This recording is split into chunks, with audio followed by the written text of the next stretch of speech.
آج ایک اور شاندار اور لاجواب مسنون وظیفہ جی، کہ غم ہوں یا پریشانیاں یا دکھ ہوں، چاہے مصیبتیں اور آفات ہوں، بالخصوص سستی اور کاہل اتنی چھا گئی ہے کہ نہ عبادت میں دل لگتا ہے، نہ تلاوت، نہ اذکار میں، اور نہ گھر کے کام میں، نہ آفس میں، دل ہی نہیں کرتا کوئی کام کرنے کا، اور پھر مالی تنگی بھی ہے اور بندہ قرضے میں ڈوبا ہوا ہے، تو کیا کرے؟ رسول اللہ صلی اللہ علیہ وسلم نے ایک خوبصورت وظیفہ بتایا جی، ابو امامہ الباہلی رضی اللہ تعالیٰ عنہ سے روایت، پیغمبر صلی اللہ علیہ وسلم نے فرمایا کہ یہ جو ہے یہ دعا پڑھا کرو: اللہم انی اعوذ بک من الہم والحزن، واعوذ بک من العجز والکسل، واعوذ بک من الجبن والبخل، واعوذ بک من غلبۃ الدین وقہر الرجال۔ اے اللہ میں تیری پناہ مانگتا ہوں کس بات پہ؟ فکر اور غم سے۔ میں پناہ پکڑتا ہوں میں کم ہمتی اور سستی سے۔ میں پناہ پکڑتا ہوں بزدلی اور بخل سے۔ میں پناہ مانگتا ہوں میں قرضے کا غلبہ مجھ پہ ہو جائے یا لوگوں کا ظلم و ستم مجھ پہ بہت بڑھ جائے۔ کیا خوبصورت وظیفہ ہے جی! 8 باتیں ہیں جو یہی معاشرے میں انسان ان کا شکار ہوتا ہے۔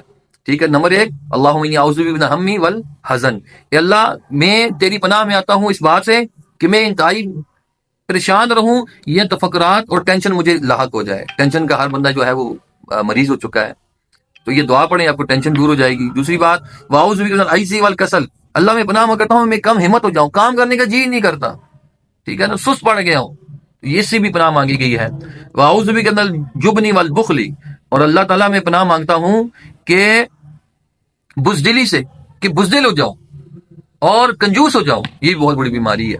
اور واعوذ بک من غلبۃ الدین، کہ میرے اوپر غلبہ جو ہے وہ کس کا ہو جائے؟ قرض کا ہو جائے، بہت زیادہ میرے اوپر برڈن پڑ جائے جی، میں قرض لے لے کے زندگی گزاروں، میں اس بات سے پناہ مانگتا ہوں۔ اور آخری بات، وقہر الرجال، کہ لوگ مجھ پہ ظلم و ستم کریں، چاہے گھر میں ہوں چاہے باہر ہوں، معاشرے میں ظلم ہو یا مجھ سے سینئر جو مجھ پہ ظلم کرنا شروع کرتے ہیں۔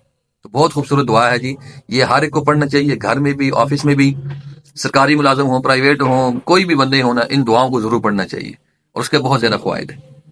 جزاک اللہ خیر۔